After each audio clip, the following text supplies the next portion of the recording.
Final ম্যাচের আগে মেসির 3 ছেলেকে আটকে রেখেছিল ডোনাল্ড ট্রাম্প। মেসির মাথার উপরে তাক করে রাখা হয়েছিল স্নাইপার। এবার মুখ খুললেন আর্জেন্টিনার অধিনায়ক Lionel Messi. Estoy ahora todavía. Es muy difícil esto para mí.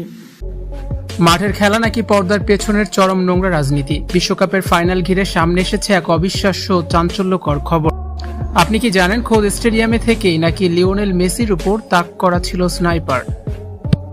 হ্যাঁ, ঠিকই শুনেছেন। ফাইনালের পুরো সময়টা জুড়ে নিজের এবং পরিবারের জীবনের চরম নিরাপত্তাহীনতায় ভুগেছিলেন মেসি।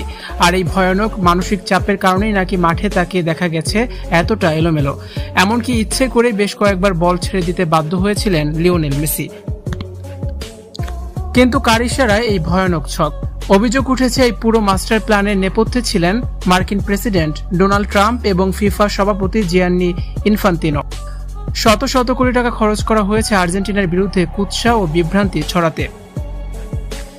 রহস্যের জট আরো ঘনীভূত হয় যখন দেখা যায় ফাইনালের মতো মহা গুরুত্বপূর্ণ দিনে গ্যালারিতে মেসির স্ত্রী ও সন্তানেরা উপস্থিত ছিলেনই না। যা হয়েছে, ম্যাচের ঠিক আগেই সতীর্থদের উদ্দেশ্যে মেসি কান্নাজড়িত কণ্ঠে বলছিলেন, যা হয়েছে সব ভুলে যাও, আমাদের মাঠে নামতেই হবে। ম্যাচ শেষ হতেই দল ছাড়ার ঘোষণা দেন লিওনেল স্কালোনি আর এমি মার্তিনেজ। গোটা দল দেশে ফিরলেও মেসিকে আটকে রাখা হয় সেখানেই। টুর্নামেন্ট জুড়ে সেরা পারফরমেন্স করার পরেও তার হাতে ওঠেনি গোল্ডেন বল। এই পুরস্কারটিও মেসির হাত থেকে কেড়ে নেওয়া হয়। পরিবারের জীবন আর নিজের অস্তিত্ব রক্ষার স্বার্থেই কি তবে সাজানো নাটকে নামতে হয়েছিল সর্বকালের সেরা এই ফুটবলারকে? বিশ্ব ফুটবল কি তবে রাজনীতির শিকার? উত্তর লুকিয়ে হয়তো শুধুই ইতিহাসের পাতায়।